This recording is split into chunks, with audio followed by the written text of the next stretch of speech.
ಸ್ವಾಮಿಗಳ ಬಗ್ಗೆ ಬಹಳಷ್ಟು ಕಂಪ್ಲೇಂಟ್ ಅದಾವು, ಇದು ಅದಾವು. ಟ್ರಸ್ಟ್ ಮಾತು ಕೇಳೋದಿಲ್ಲ, ಟ್ರಸ್ಟ್ನವ್ರದ್ದು ಕೇಳೋದಿಲ್ಲ.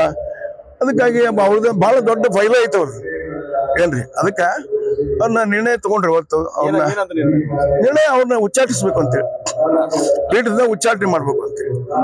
ಏನಂತ ಕಂಪ್ಲೇಂಟ್ ಬಂದಿದ್ದು ಸರ್? ಕಂಪ್ಲೇಂಟ್ ಭಾಳ ಅದಾವ. I don't want to disclose it. Sir 1 or 2 ಹೇಳಲ್ಲ ನ್ಯೂನ್ಯತೆಗಳೇನಂತ? ಸ್ವಂತ ಆಸ್ತಿ ಮಾಡಬಾರ್ದು ಸ್ವಾಮಿಗಳು ಅಂತ ನಮ್ಮ ಟ್ರಸ್ಟ್ ಒನ್ ಆಫ್ ದಿ ಬಯಲಾದಲ್ಲಿ ಒಂದಿದೆ. ಆಸ್ತಿ ಮಾಡ್ಯಾರ.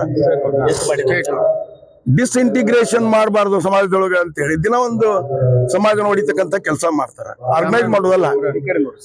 ಆಮೇಲೆ ಹಣಕಾಸಿನ ವಿಚಾರದೊಳಗೆ ಬಹಳ ಹತ್ತಾರು ವಿಚಾರದೊಳಗೆ ಕಂಪ್ಲೇಂಟ್ ಅದಾವು.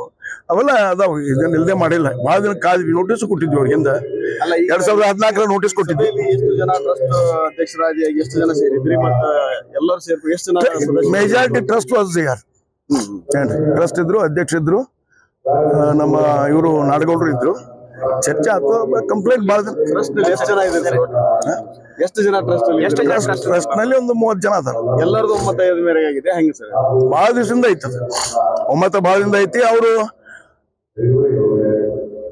ಸರಿಯಾದ ತಿದ್ದುಕೊಳ್ಳೋ ಕೆಲಸ ಮಾಡ್ಲಿಲ್ಲ. ಅವ್ರಿಗೆ ಗಾಡಿ ಕೊಡಿಸಿವಿ, ಕಾರ್ ಕೊಡಿಸಿವಿ, ಎಲ್ಲ ಕೊಡಿಸಿವಿ, ಎಲ್ಲ ಇತ್ತು. ಬಟ್ ಇತ್ತಿತ್ತಲಾಗಿ ಬಹಳ ಫರ್ಕ್ ಆಗಿತ್ತು. ನಮ್ಮ ಬಸವ ತತ್ವಕ್ಕೆ ವಿರುದ್ಧ ಮಾಡ್ಯಾರ.